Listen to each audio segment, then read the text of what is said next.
What's going on, everybody? Welcome back to another episode of the Squawk and Seas podcast, a podcast that did not eat enough crab this weekend. My name is Kyle Koopa Rios, and we are a podcast of two handsome, unaccomplished gentlemen that played a Pokemon trading card game, and we're here to give our very in-depth thoughts about them. And this past weekend was the Baltimore Regional Championship that me and my co-host were both in attendance at, and let me introduce him, the Pony Bottle champ, Mr. George Fabre. George, how you doing, my friend? Sup.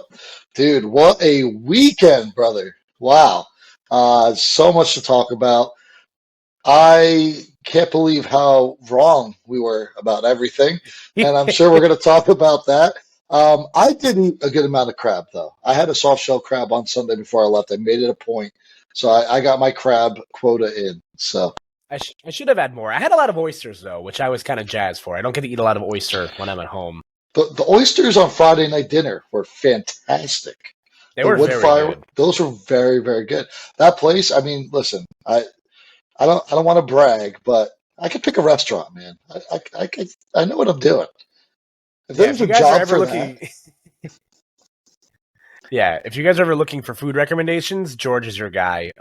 But yeah, we attended the Baltimore Regional Championships this past week, and we're going to talk about everything that happened, the good, the bad, what we got right, what we got wrong. But and you guys are going to get to listen to a little bit later in the episode an interview we did with one of the casters on the scene in Baltimore this weekend, the wonderful Emily Lyric of Wisdom Foreman, one of our good friends, joined us for an interview. So we'll keep our ugly mugs brief this week. But George, I'll ask you, as I do every week, how was your Tuesday? How have you adjusted back into going into work after having so much fun this weekend? Yeah, yesterday stunk, and then today was a little bit better. But I did have a corporate happy hour the night before, and I got home pretty late, so that dragged on pretty rough this morning. If you could catch my drift, just too many back-to-back days of fun. Let's put it that way. Yeah, you can say that again. I feel the same way, and we got home at like a pretty reasonable time for these things. We left around Sunday night around like 8 o'clock-ish or 7 o'clock-ish, so I was in bed by like 11 o'clock, and by bed, I meant I was panicking all night because one of the casualties is this weekend, everybody take a bit of your drink and pour it out. I lost my Honolulu double deck box this weekend, and I lost 2 of my decks, which was at the time very sad and upsetting because I thought I lost both my prime catchers and all of my earthen vessels. Turns out I only lost most of those things. I still have both my prime catchers, so the money cards are safe, but feeling pretty bad about that. But at least the majority of my stuff is safe, and shout out to the homies for being generous and helping me get back whatever I lost. So. We're gonna help you out. I mean, I did play around with Dragapult a little bit though, so I don't know if I could give that up, but we'll figure it out. I'll help you out in any ways I can. I guess I'm just playing Lugia at League tomorrow because I have no other cards to play. So. Oh man, I don't get how that happened, man. It's terrible. I feel so bad about it. It happens. So we will help you out. We'll get you back a lot of what you lost, and I'm happy to help. So, and that's why you guys are the best. So I appreciate it. But so we competed in the Baltimore Regional Championships this weekend. So George, let's talk briefly about how we did this weekend, what you landed on, what I landed on, and then we'll talk about the group at large. How are you feeling? A few hours, 20, 48-ish hours removed from everything. What did you lock in, and how did your run go? So if you listen to the podcast, I said I would be pretty foolish if I changed to 60. So, of course, I changed to 60. I only changed one card. I ran Cape. Everybody told me to run Cape. George played Charizard, by the way, for those that don't know. Oh, I played Charizard. Sorry. I thought that was understood. I mean, that's all I play. I'm a bot. Everybody knows this. Mike Bio, I believe we're going to get him on the cast pretty soon. Very good player, local of ours. The sweatiest of the sweats. was trying to convince me to play this list. I kept saying no. He ended up finishing 66. Would have I finished that way if I played the list? No, he's a much better player. But yeah, I did pretty bad. I went 2-1 drop. Um, talked like I wasn't worried about Reggie Drago. Of course, the first two decks I hit were Reggie Drago, and I lost to both. So not great. I did beat one Reggie Drago on the day, but seeing three of them and then also seeing Snorlax stall, the universe had it out for me, man. They did not want to see me succeed. Yeah, it was. It stinks. It was a tough weekend. But again, that's just sort of the life that happens with these regionals sometimes. I was a little bit more coy about what I was playing on the podcast because, truthfully, up until a few days before, I still wasn't sure what I wanted to do. But I had a pretty good idea. I locked in Lugia V-Star with Archeops this weekend, as I do. I am the local Lugia bot of our friend group. I just love flipping coins. And I felt pretty good about my and I felt pretty good about my list. I was expecting I crafted my list to beat Charizard, to beat the Turbo decks, because I was leading heavily into the Minccino engine of Lugia lists past.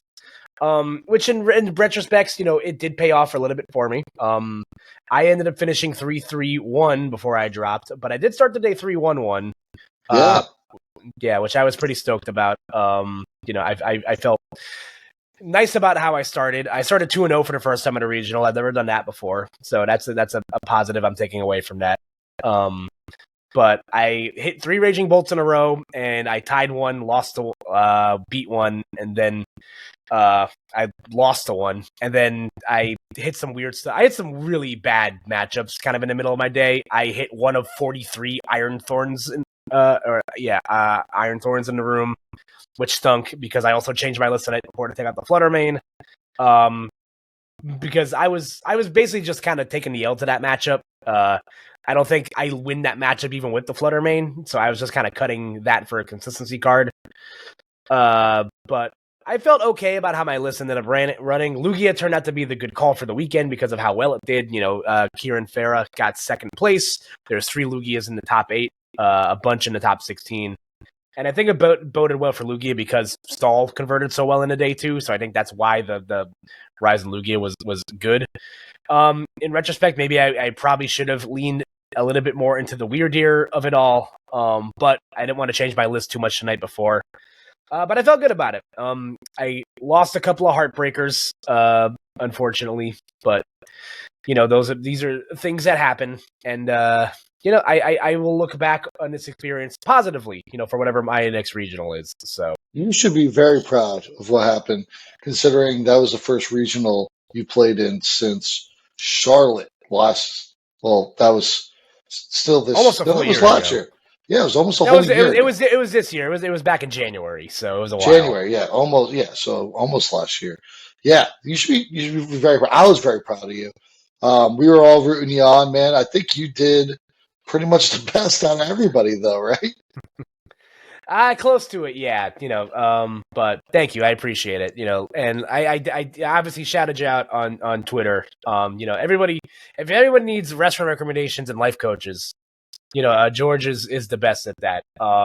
Truthfully, you believed in a lot of us when we didn't all necessarily believe in ourselves. So I think that the morale is important to the group. You guys gave me something too, a whole nother friend group in my mid-30s that I did not see coming. And now you guys are my brothers, man. And the way that I look at you, that's how you should look at yourself. So I'm not telling you anything special or fraudulent. That's who you truly are. Thanks, man. I appreciate it. But yeah, we'll see what our next regionals are together. I will unfortunately not be in Toronto with the gang this year because I will be attending a concert that weekend that I already paid for. But I'll be rooting everybody on. I might try to go to Sacramento before the year's done. But, and we still don't know about all the regionals that are announced yet. There's some rumors and innuendo of some other stuff that might be coming out. I would love to go back to Charlotte again if they put that back on the schedule. That was a lot of fun last year. Thirsty Beaver. I gotta go back and get a shirt, man. I regret so hard not getting a shirt. That bar Whenever rocks. you see me wear it, you're like, man, that's awesome. Yeah, but I'm glad. But in retrospect, now I'm glad I didn't get it because that would have been way too big on me. So now I can get one that actually fits. Because I love good me. Point. I so regret not buying a T-shirt in that Cuban cafe we went to. Because they had like a Vans logo shirt that said La Havana on it. Like it's like in like the Vans I didn't even script. see any of this.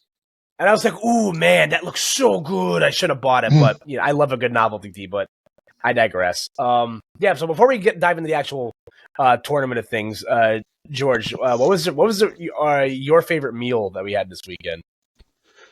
Definitely Friday night. I mean, I just had the chicken sandwich. That was okay. I think the oysters Friday night I alluded to earlier were amazing. Um, but I think the octopus was my favorite dish of it all. The grilled octopus appetizer we had on Friday. How about you, Kyle? The octopus was good from the one bite that I had. It was very, very tasty stuff. I really loved the oysters I had on Friday. Both the wood-fired ones, and I got like oatmeal crusted ones for my actual entree, which were phenomenal. Super duper good. It's tough to choose, man. I had that bar we went to on Saturday night had some of the best mac and cheese I think I had. The shrimp and crab mac and cheese. It was very, very good. George had been raving about this bar for weeks before we went to Baltimore. It's just like, I don't care where else we go. I just need you guys to let me take you here. And he did. And we went out, and it was a great time. So I will say, going out to eat with everybody is my favorite part of the weekend always. That was a lot of fun. Same. I mean, even just that downtown area of Baltimore was so much fun. Like the bars that were rowdy, dude. Like we did it. We hit like what 4 that night. We're real party animals, man.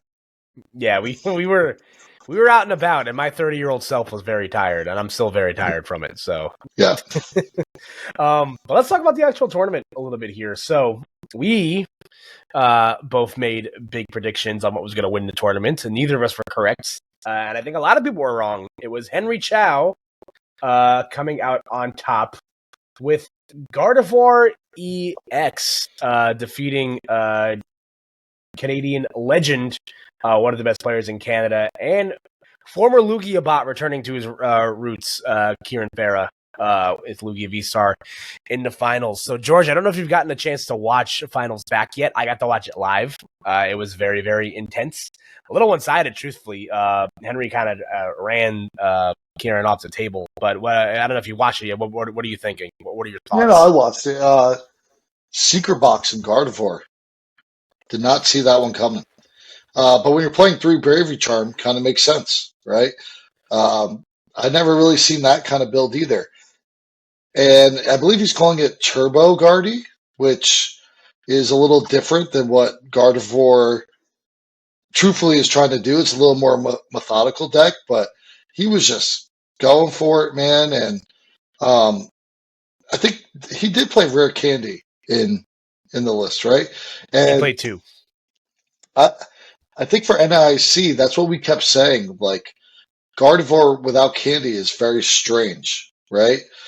Because Gardevoir in before rotation, you always played Candy. I think you played 3 Candy at least. Most listed. Some played 4 because you wanted to get to that EX that fast. So seeing some old school kind of thought process there for it was pretty cool. But yeah, I think I might have been the only person.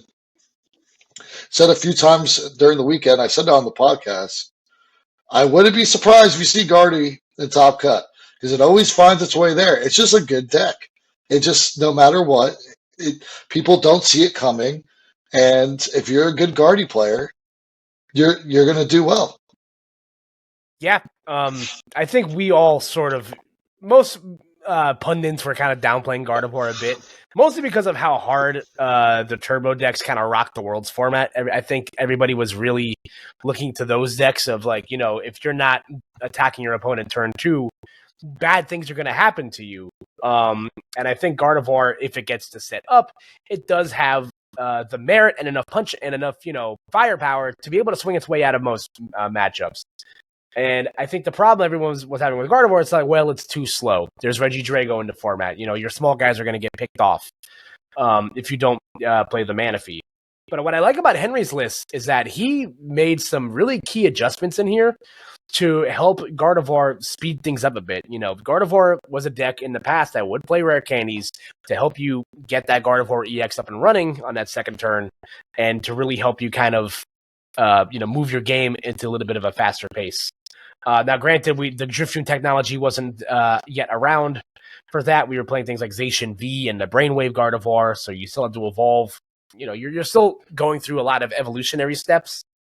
But what I liked about Henry's list is a couple things. Number one, he did include those 2 copies of Rare Candy. And that actually was a big point in that grand final set against Kieran, because Kieran had a really bad start, and he was able to Henry was able to immediately Rare Candy into Gardevoir and then take a 2-prize knockout on his active Luminion, which was really, really nice. I think the Secret Box is great technology. You're a deck that wants to get stuff into the discard anyway. So if you have you get your energies in the discard, you can get your other, pieces you can get around into the discard. But what I really love is the 2 copies of Professor's Research. It was much less of an Arvin package. At any given time, Henry could have just dumped his hand and draw a fresh 7 and have, plenty of cards to play with. And it proves you don't need Manaphy if you play 3 Bravery Charms. You know how you prevent your Ralts from getting picked off in the beginning of the game? You throw a Bravery Charm on them, and they're out of range of Kyurem. They're out of range of Greninja. That's so smart. And I thought that stuff was really, really interesting from the side of, from Henry's side of things. It was all really well put together. And he had 0 losses on the weekend, only 3 ties, which is absolutely phenomenal. So what a performance for him, truthfully. Yeah, and I think we have all just kind of learned and come to accept that Monkey Dory is absolutely broken, and it changes so much in any matchup. Yeah. And even then, Henry wasn't, I think he was only playing the 1 copy of Monkey Dory. Yeah, just 1. Yeah, which, again, is not... You don't need to lean into the double side of it, especially in a meta where Charizard, you don't really know how popular Charizard was going to be, and Charizard kind of fell flat on its face again this weekend. They all finished outside of the top 32, but it's all really good stuff here. Truthfully, I think this is some interesting technology, and I love the 1 copy of Pokemon League Headquarters as well. That's a card I think that's going to be very popular moving forward. Because you are. You're going to continue to see these big basic decks get good. Terapagos comes into the format now. I think forcing your opponent to have that extra attachment is almost crucial, truthfully. I think that stadium's going to see a large uptick and play in a lot of archetypes. Yeah, I agree. And, speaking of decks that did well, go back to Lugia. I think that was a fantastic call. The one that, we definitely want to talk to Emily about, because she casted 2 of the games that were on stream, was Ogerpon Cornerstone Control. Did you see that one? Did you have that one on your bingo card, Kyle? No, I did not. And I know this is a brainchild of IC champion and Shuffle Squad member Cyrus Davis. Cyrus is one of the smartest players that I have the pleasure of talking to every now and then. She's great. She's been one of the best players in the Toronto area for a long time. And a lot of the Canadians were big on this one.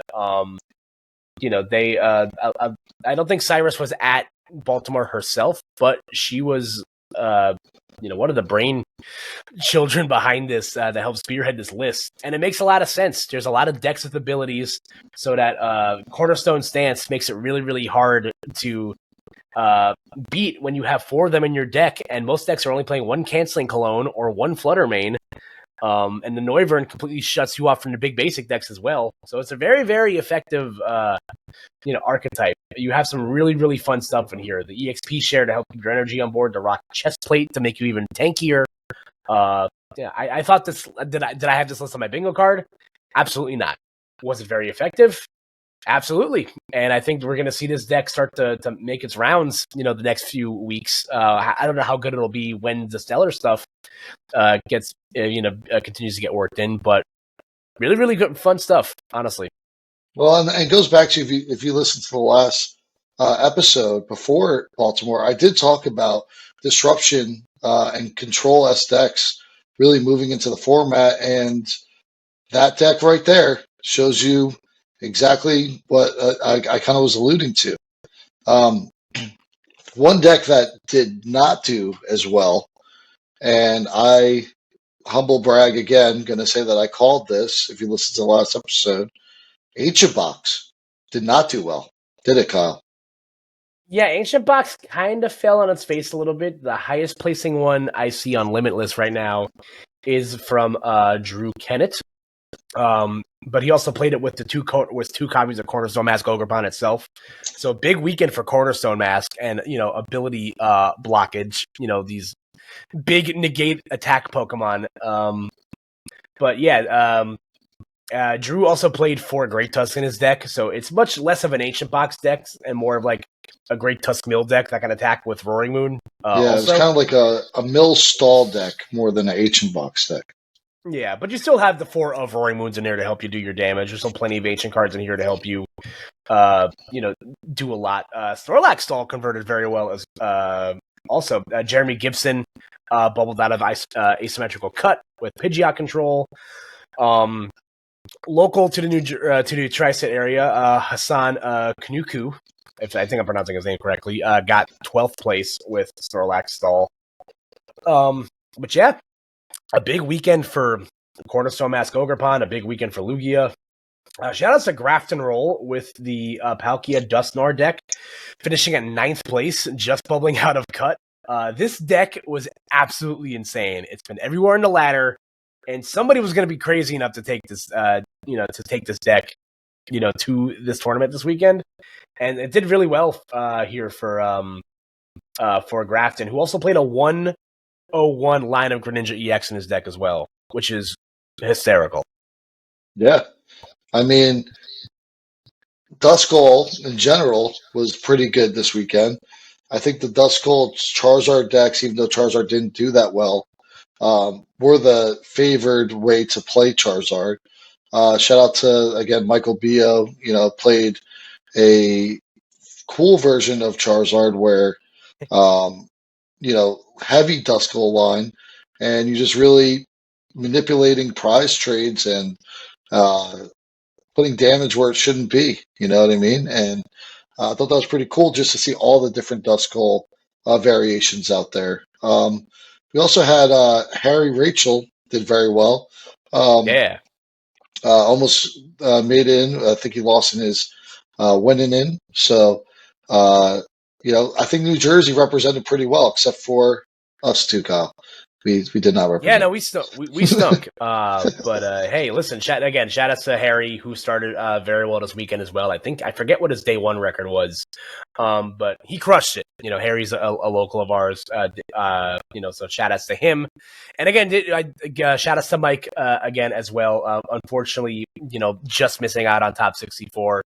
I won't go into much detail about Mike's stuff because Mike's going to be our guest next week on the show. And we're going to get all of Mike's very sweaty and smart takes because Mike is much smarter than both of us. And I think he's going to bring some really good insight to this first tournament in this competitive structure, given that, the changes to how your Worlds Invite works and what it was like to be out there on the floor.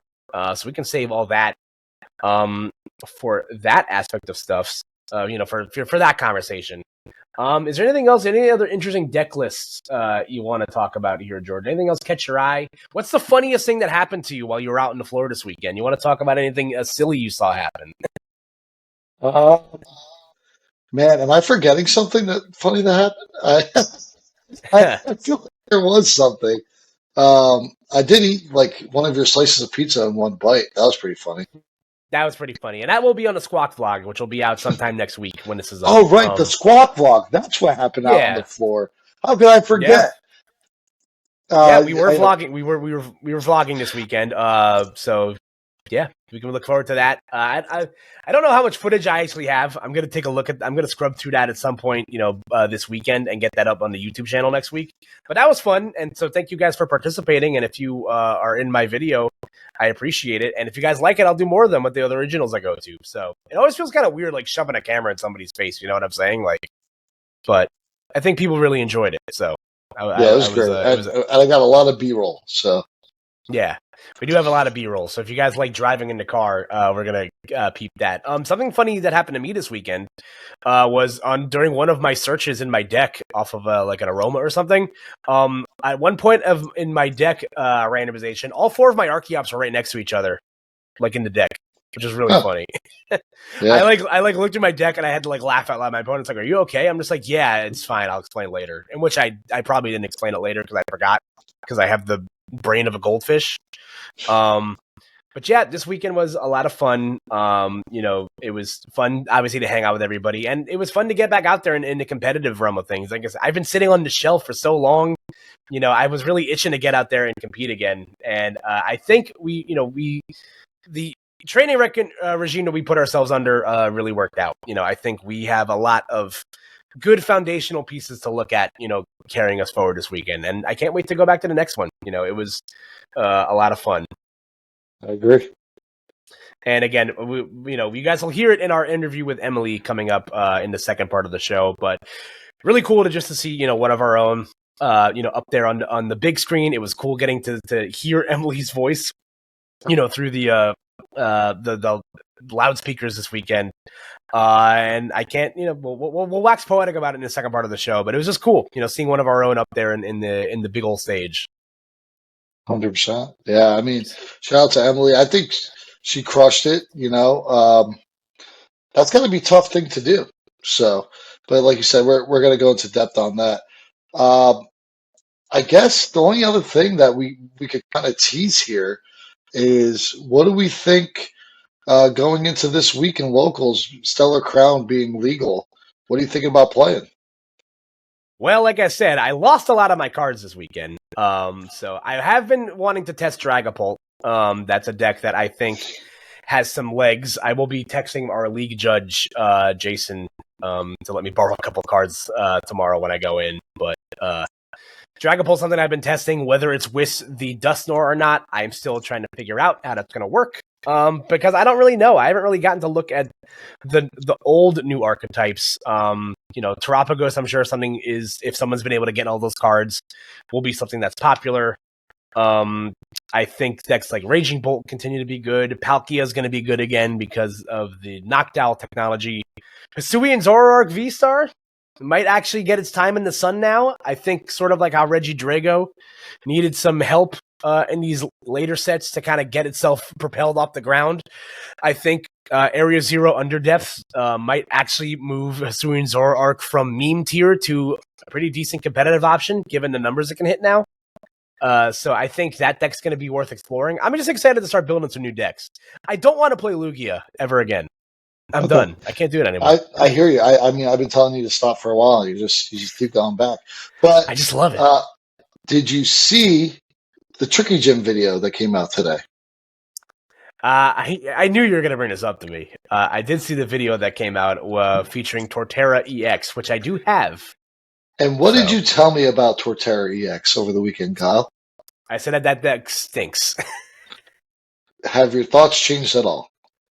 I haven't watched the entirety of the video yet, but I like Torterra, so I'm willing to have my mind changed. So I'm just saying, pretty cool. Look, all I'm saying is I lost a lot of my cards this weekend. If I end up playing Torterra tomorrow, so be it. I'll do it. I'm crazy.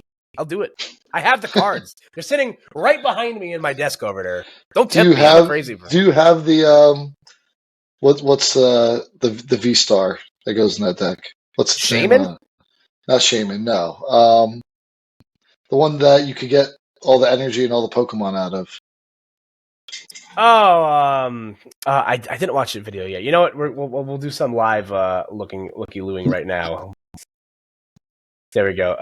Let's see. Oh, never mind. Two Musk Ogrepon. Yeah, I'm cooked. I don't have it, and I don't have Hisuian Lilligan either, so I'm cooked. Lilligan, Hisuian Lilligan. There you go. I don't think I own that card. I have to check. I think I might have like 4 actually. Um, I lost all my I, ogre pawns, so I'm cooked. So oh man, this stinks. I I'll don't have figure it any out. ogre pawns for you, unfortunately. But yeah, that was a deck that I've been excited about. I sent you a list that I started cooking Dragapult today. What were your thoughts on the kind of not Duskull version that I'm thinking about?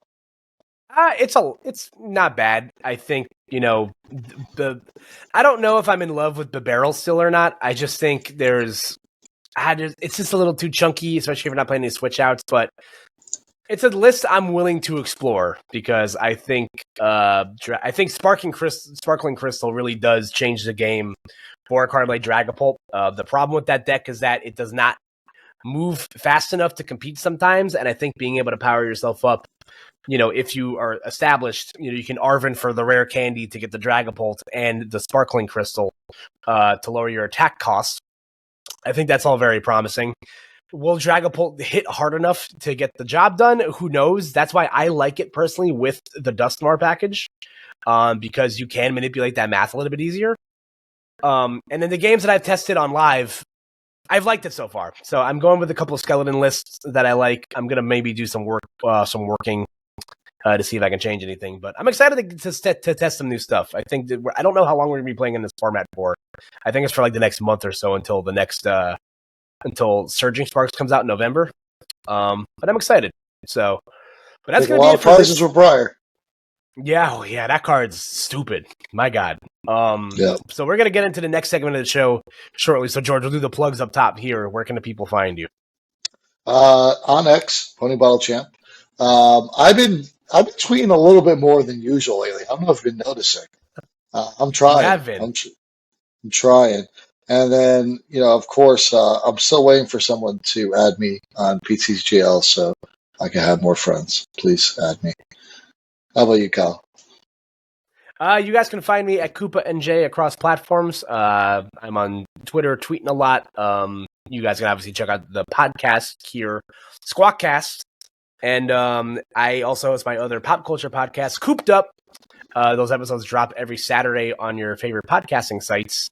And this week I have on professional Pokemon Unite commentators, Zoinks.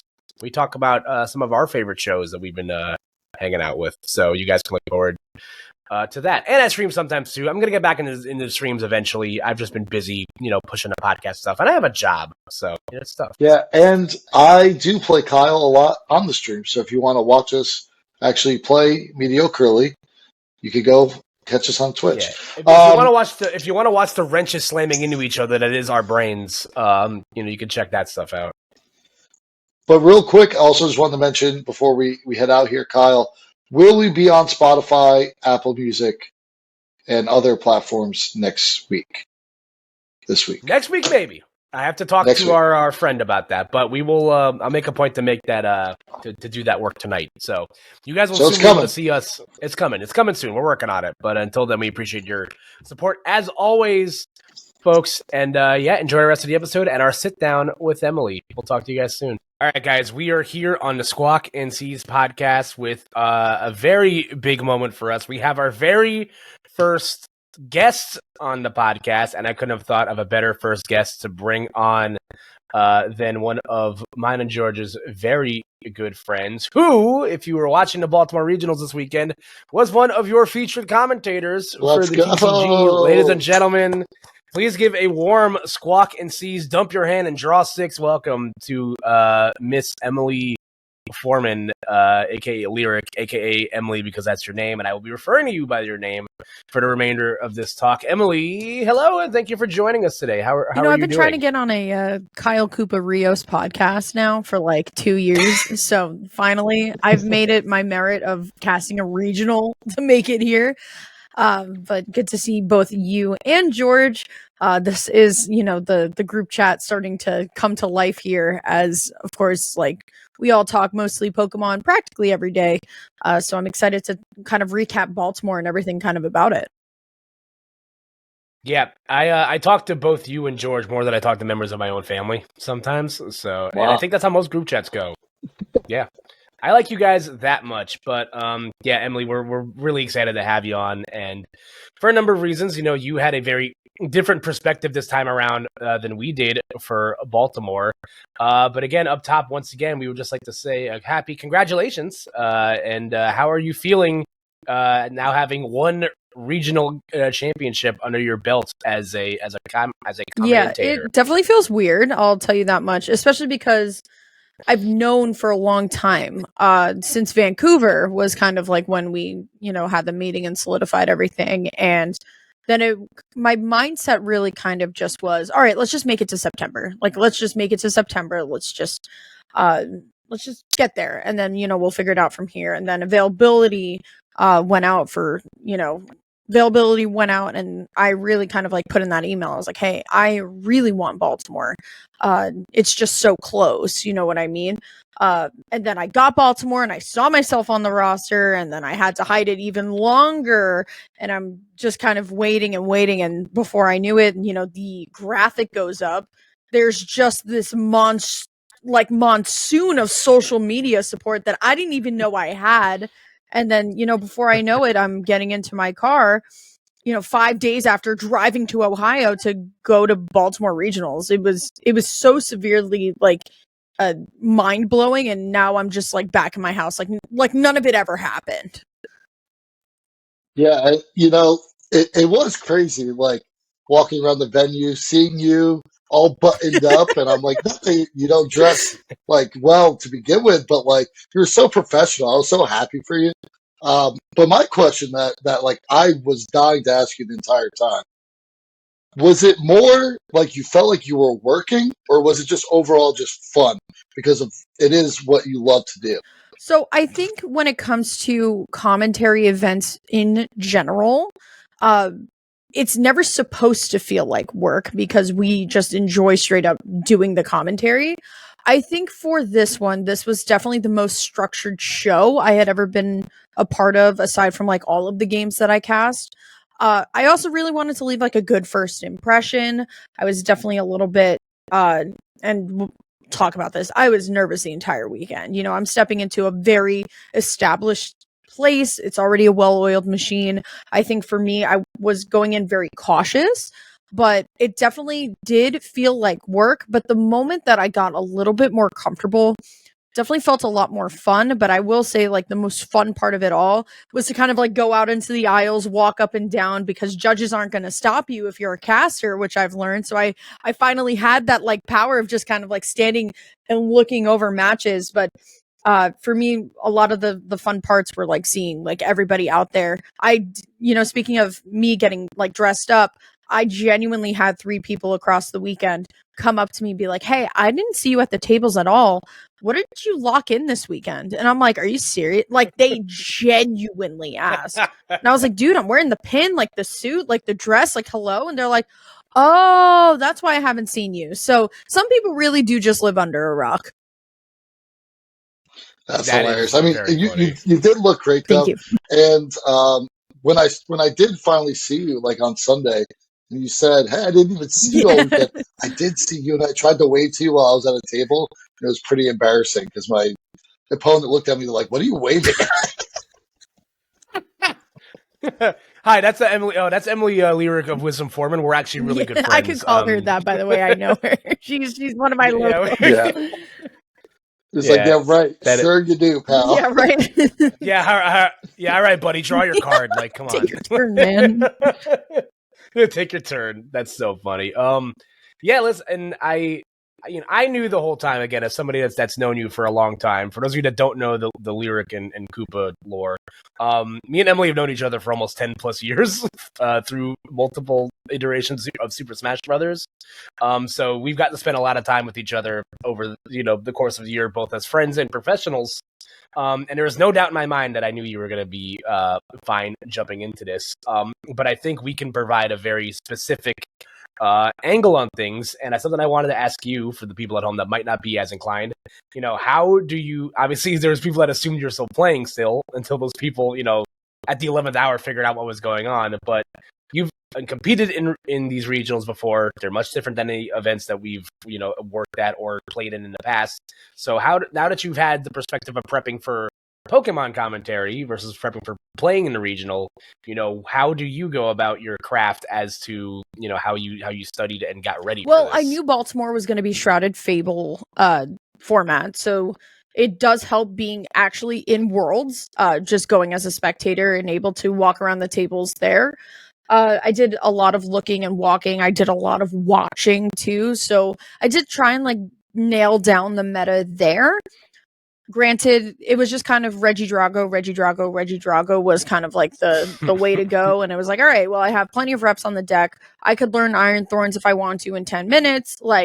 I'm good. You know what I mean? It was nice to kind of get a little bit of a learning lesson from Petra Runt EX, because I do think that's a great card that we're going to be seeing a lot more in future formats, especially with for example, Zoroark EX coming out, and I know that's the biggest thing that everyone's looking forward to in 2025, the rebirth of Mew VMAX as a trade is back, baby. Trade is back. So Let's go. Going to Worlds was definitely one thing, but then I think for me, my biggest thing, because I couldn't reveal that I was casting Baltimore, I actually did a lot of time looking at limitless results after. So it was a lot of okay, what's doing well right now in online tournaments? So that was kind of where I started to do a lot of Ancient Box studying, because we saw Ancient Box up the butt at this tournament. Or I guess online before this tournament, before it completely fell off. But I think for me, when it came to studying for this event, it was definitely me writing down decks, win cons, best players for said deck. If I had it my perfect way, I wish Pokemon players locked in 2 days before, so I could have gone and actually asked questions to some of the top players of the deck. For example, Cornerstone Ogerpon control with that Noivern EX. That was kind of the wrench that was kind of thrown into the wheel. And granted, me and my co-caster Jeremy Jalen handled it beautifully. I think got some great compliments throughout the weekend. But for me, as somebody who's studying, you really don't know what you're going to get until you sit down at that desk. And it was just kind of a oh man, I really wish I had knew this deck, for example, was coming, but that would be my only thing in studying that I would regret. I think you naturally study while playing the game, and that has been kind of my motif as a caster, is that I'm not going to not play the game that I'm casting at a top level, because then I do, my players a disservice by not knowing what certain win conditions are, and the game's fun anyway. So I personally did a lot of playing this format. I didn't really look at Stellar Crown until yesterday. I know Terapagos Palkia was kind of a thing. Cool.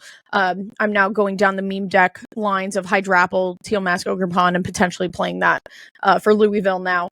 But yeah, just playing is the best studying, but also just looking at the environment around you too.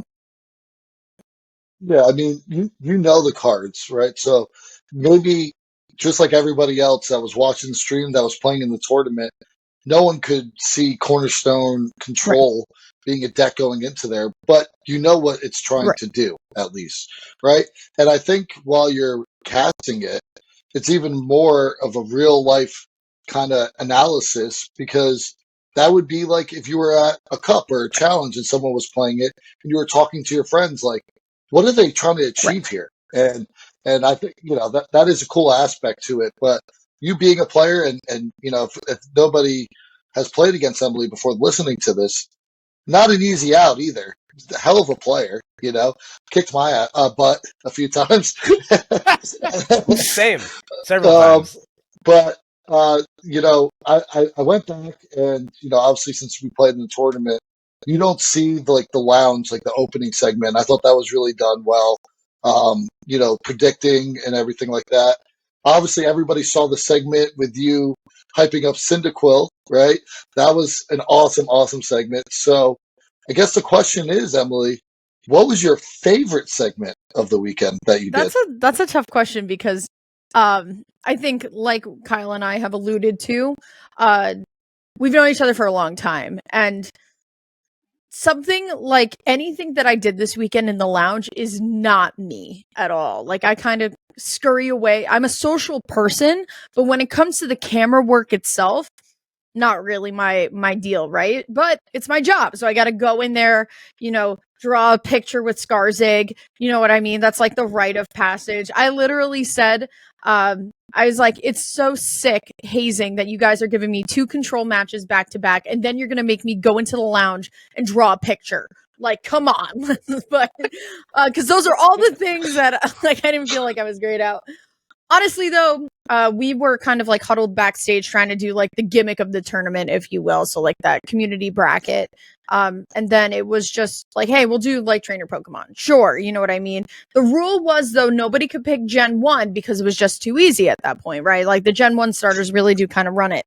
So I literally, I picked Cyndaquil, which is genuinely one of my favorite starters next to Fuecoco. But Jeremy wanted Fuecoco, so I was like, you can have it. So, way to be a good co-host. I think one of my Love that. weaknesses, though, is that like I don't really have that like on camera, like locked and loaded personality yet. So we were kind of like formatting who Emily wanted to be for like, the rest of the time that I'm going to be on the desk this season. Like we're doing that in real time. You know what I mean? So, half the time, like I think the second time I defended Cyndaquil up against Boo's Oshawott, I didn't prep for the segment, so I literally was like, do you have anxiety? So do I, and so does Cyndaquil. You know what I mean? And if you know anything about me, like that's just kind of like flying by. But yeah, I have to say, like the best thing I did over the weekend, and I think it was so well received by everybody else on social media, was the crowd work of Cyndaquil in the finals. And funny story, it just kind of happened where we're like, hey, we're going to finish up the caster bracket like right before Grands. We're going to just have you defend it in the lounge, or, you could like go into the crowd, but whatever. And I think at that point, I felt like I wasn't done yet. You know what I mean? Like I felt like I wasn't, like I had been like, okay, like great, I had a great weekend, but like I didn't like stamp the Emily lyric mark on this like tournament yet. Like I wanted to like kind of like go that extra step. Now, once again, if you know me, I would never do something like this. So I was like, let's go into the crowd. So they're setting me up. They wrap me with like a microphone, earpiece, and I go out and I look at Kyle and I'm like, Kyle, I need your help for a bit because Kyle's the bit guy. Like, this is perfect. I am the bit guy. I'm I love a good bit. We're going into the war room, and then the easiest way you can ever get anybody to do anything is just who wants to be on camera. Super easy, right? And I'm doing this like while the last match of top 4 is kind of like finishing up. So I'm like trying to explain it to the guy running camera. I'm trying to like gather these people, and we go over.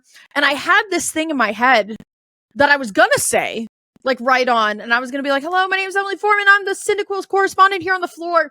And then no, just none of that came out. It was just a fever dream. It was just like, I think I really wanted to just like talk my smack and be like, first time on the desk, first time getting to finals of a bracket, like it just, and then PJ picked up the chair. I didn't even know a chair was picked up until TPCI proper in the back was like, oh my God, it was the funniest thing. But yeah, I really kind of just like did that segment. I really don't like, it was seriously just a fever dream of like 30 seconds. I really just like did what I needed to do, but it was received so positively from everybody. And honestly, like Kyle and I coming from Smash, like casters get a lot of flack over there. That's all I'm gonna say. We get a lot of flack. You say one thing wrong, it's a Twitter clip for 2 weeks, you get harassed, like it happens, right? So me as a person, I am not used to this much adoration for something that I felt like was so dumb. Like it was just so dumb.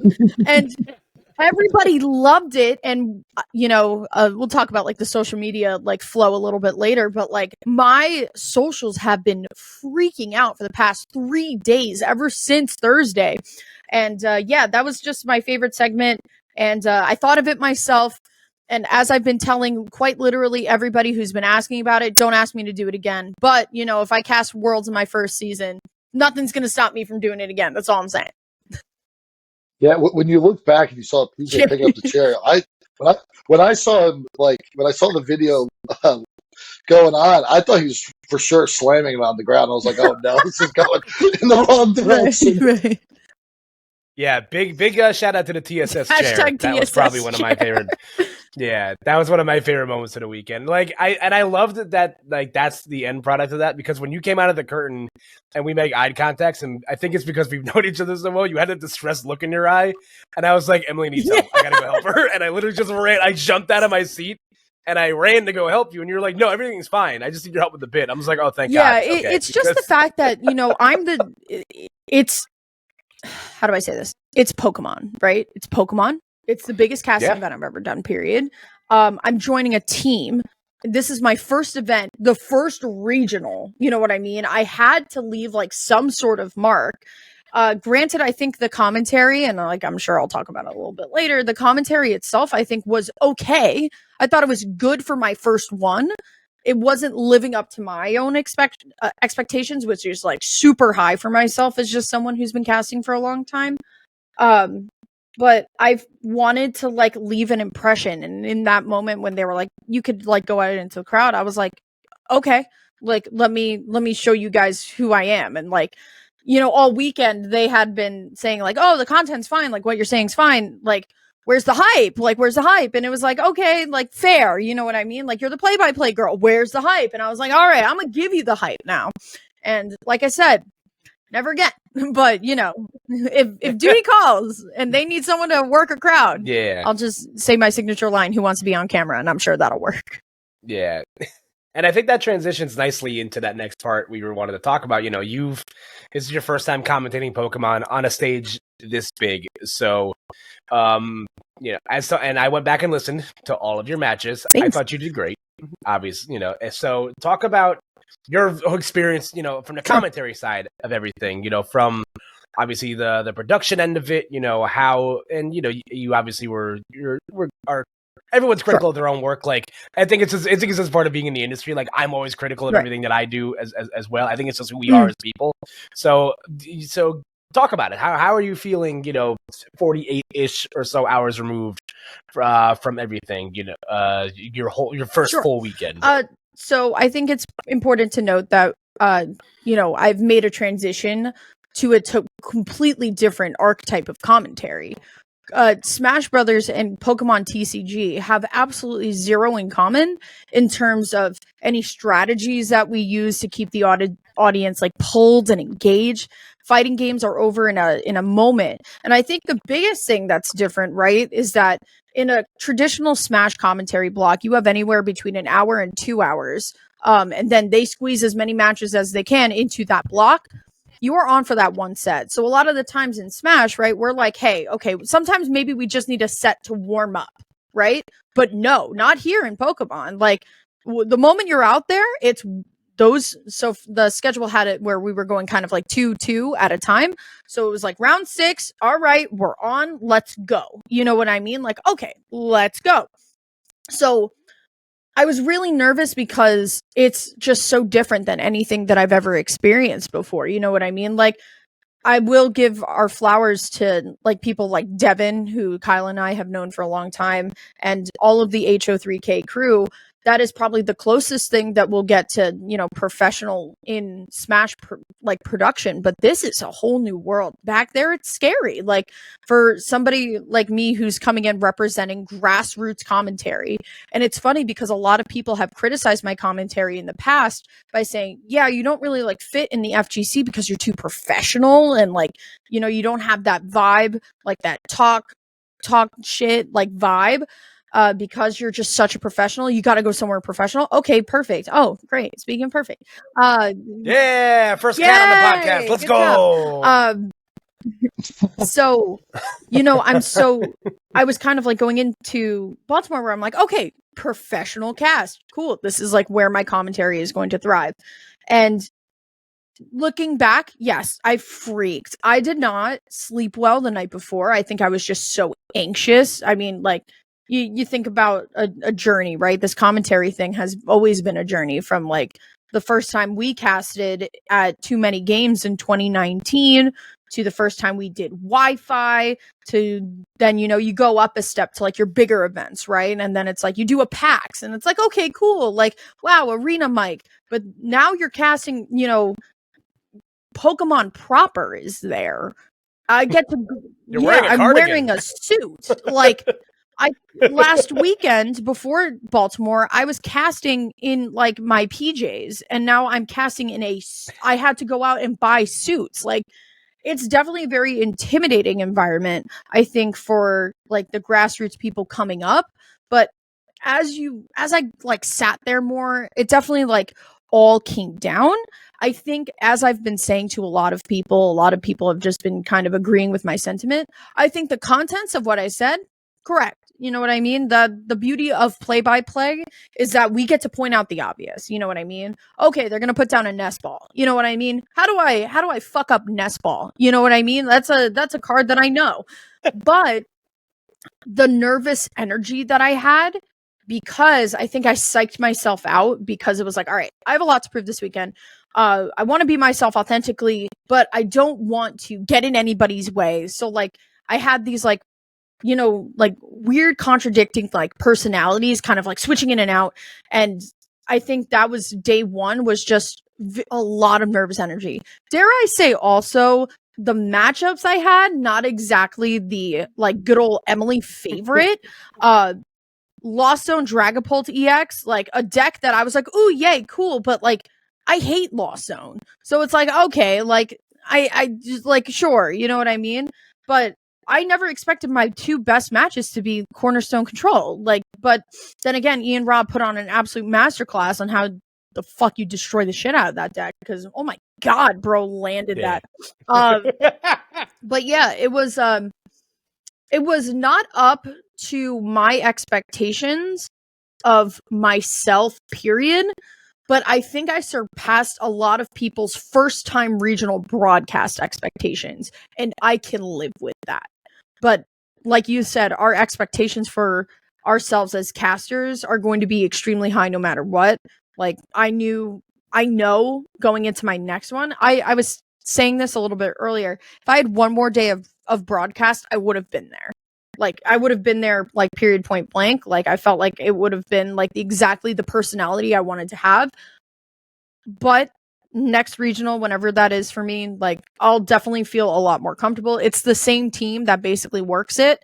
So not only do you have to like go into a brand new and like professional environment for casting, you also have to meet a whole team. And Kyle and I are used to like maybe 3 people on a team. This team had like 10 people. It's a lot. Like, it's a lot. It's such a different environment. But like I said, I think for my first one, I think nerves took over day one, but I think my content was good. And big shout outs to Omni Joe, Mr. Joe Bernard from Europe, who has been writing me a book of like things that I need to work on, because honestly, like, stuff like that is just going to help me in the overhaul. And also big shout out to my co-caster Jeremy Jallin. I mean, the guy is he's been in the game for a long time. I was asking him for feedback when it was like 3, 2, 1 off, you guys are clear.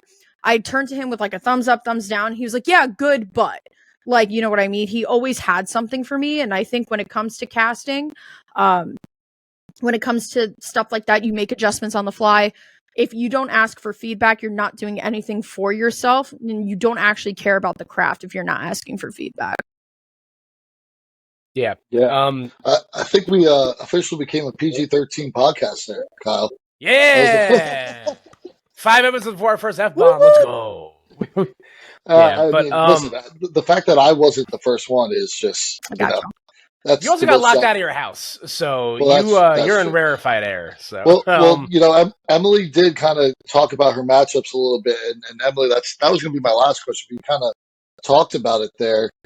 The 2 best ones you thought you kind of had were the control, and I guess the Ian Robb matchup you thought was the best one. You want to kind of just talk a little bit more through that and why you thought you did so well commentating on that one in particular? Well, I think for me,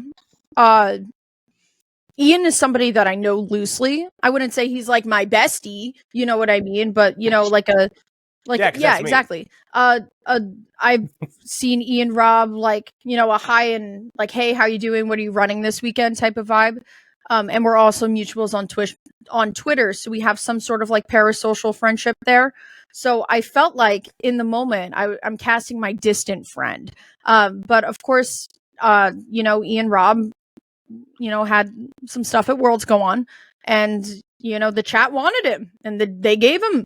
And I felt like in that moment, I wanted to highlight Ian as a player so much. Obviously, we're not going to talk about rolling the dice or anything, but in that moment, I wanted to kind of like highlight how great this guy is on this deck. He's run a masterclass for it, XYZ, but also give his opponent like some credit too, because once again, that was the first time we're really seeing Cornerstone Control at all played at a major event. Now, granted, I don't know how much longer we're going to see it now that, Terapagos EX kind of just like, beats down there. But I really just thought those 2 control matches, day 2, I was comfortable at that point. And then my first match was somebody that I knew. So then at that point, I was like, all right, you know what? I'm there. Like, I'm calm. I'm good. It's more of a familiar environment. I think for me, what I really want to do as a caster over the next couple months is to get to know the top players like a little bit more. So I get that like living room commentary vibe whenever I see them step up. For example, like Rahul and I are like Twitter moots. Like we've never really talked before. But it definitely, like, I felt like his Lugia mirror, like I was able to cast really well because I know the player. And I think doing research on players is one thing, right? Like I had the attendee list, I went and researched them, but actually getting to speak to them like makes a whole weird difference for me, where I feel like it's just more comfortable. And that's kind of it. I don't know. Cornerstone Control has certainly like taken the tournament by storm, but as we've been talking about, who knows if it's going to stick around as Stellar Crown. We're going to be probably playing at a locals tomorrow. I don't know if it's still going to be good because, Palkia and all that stuff, but all I'm going to say is I wanted to go in with different caster picks than everybody else. Jeremy was like, usually it's 2 decks. And I was like, nope, not me. I wanted to go with like something that'll make me sound smart. And dare I say, I was the closest caster because Pheasantipity is in the Gardevoir list that won. So, there's that. Yeah. And Colin and I had a segment last episode. If that or Radiant Greninja is going to be the most popular card, and Pheasant Deputy is absolutely took that crown there. But Kyle, I think it's time we have some fun now, right? Go to everybody's favorite segment. Yeah, and by everybody, I hopefully means everybody, but actually it's our favorite segment too. Emily's going to be our contestant on this week's edition of Squawk or C's, everybody's favorite part of the show, where we we ask Emily a series of questions, referring to a certain topic, and she's going to squawk it if she likes it, or she's going to seize it if she doesn't like it.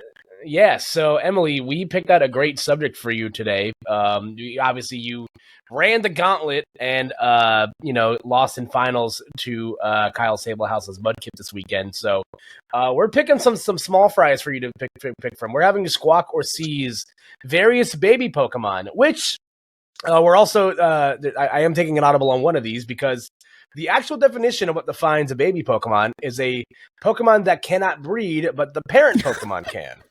Which I just learned that today, which in retrospect makes a lot of sense. So me and George have each picked out a handful of Pokemon for you to choose from. So I'm going to start us off, Emily. I'm ready. Are you ready? Okay, I'm gonna give you a bit of a softball first, and it is a and pun intended. Are we squawking or seizing Igglybuff? Igglybuff is seizing that. Ew. I love that. I'm into it. All right, George. I thought this was going to be tough because they're all cute baby Pokemon, but I love that you're seasoned right out the gate there. All right, my first one for you is the classic Togepi. Here's the problem. I like Togekiss because Togekiss is friend shape, but Togepi in the anime is annoying. No. So C's. Oh, Wow. Coming up blazing at the gates. All right, I'm into it. All right, I'm gonna give you one, Emily, that I did not know was a baby Pokemon until approximately about an hour ago. Are we squawking or seizing Riolu? Squawk. There's an art account on Twitter that draws exclusively Riolu content of him just being a little baby, and it's like my dog's in the trash, and it's like Riolu. So Riolu can stay. That is my favorite Twitter account. I know the exact one you're talking about. It's great. All right, this is another big fan favorite baby Pokemon, Munchlax. Stays. Squawking. Stays. Hey. Squawking. Yes. All right. I think we're like 1-1 right now, Kyle. Yeah, it's 2-2. Yeah, this is fun. All right, keeping in the theme with babies and Pokemon that were prominently featured in the anime, are we squawking or seizing Bonsley? I gotta squawk it. Or I gotta seize it. No, I gotta seize it. I'm sorry. Oh, no. It's Jover! For the memes, and I will not exaggerate. I will not explain. Next Pokemon. All right. Well, if we didn't ask this one, it wouldn't be a Pokemon podcast. I have to ask Pichu, squawking or seizing. Respect to the goat. We will be squawking Pichu. Because Pichu is a little troublemaker in the show, and Pichu also does damage to itself in Super Smash Brothers, which is really funny. So respect to Pichu. Pichu stays. We squawk. Now this last one. Now there was going to be one. I actually was going to ask you one different, but I did put in the Google Doc Scrimblow Pokemon, which for those of you that don't know what Scrimblow is, Google it. But I was originally going to ask you about Toxel. But I'll get your thoughts about that later, because I think this Pokemon is much more topical for the weekend. Are we squawking or seizing Mousehold? Squawk! Squawking! That's my go! Just because of the crowd work. The pop bomb heard around the world. The crowd work for Mousehold in VGC finals was just, or the top 4, whenever it was, just that was top tier. Plus, I love a healthy family dynamic because I didn't grow up with one. So, Mousehold is a squawk. I gotta say, very real. One of my favorite things that I saw because Twitter after an event is always absolutely hilarious. VGC player and friend of the show by proxy, Jody Azzarelli, tweeted the funniest thing I've ever seen regarding Mousehold, like I meet a girl meme, where it's just like, I meet a girl, she's cheese to meet me. Like it's a whole thing about murder. It's very funny, but I'm into it. Go check it out if you haven't seen it yet. And then we gotta end it with probably the most popular and relevant baby Pokemon right now in the TCG, Cleffa. It has stupid ears. Like, do you ever look at stupid ears? I don't play a Cleffa in any single one of my lists, but I like the lore of Clefable. But Cleffa Shiny is going to save it for me. It's a very begrudgingly squawk. Hey, there we go.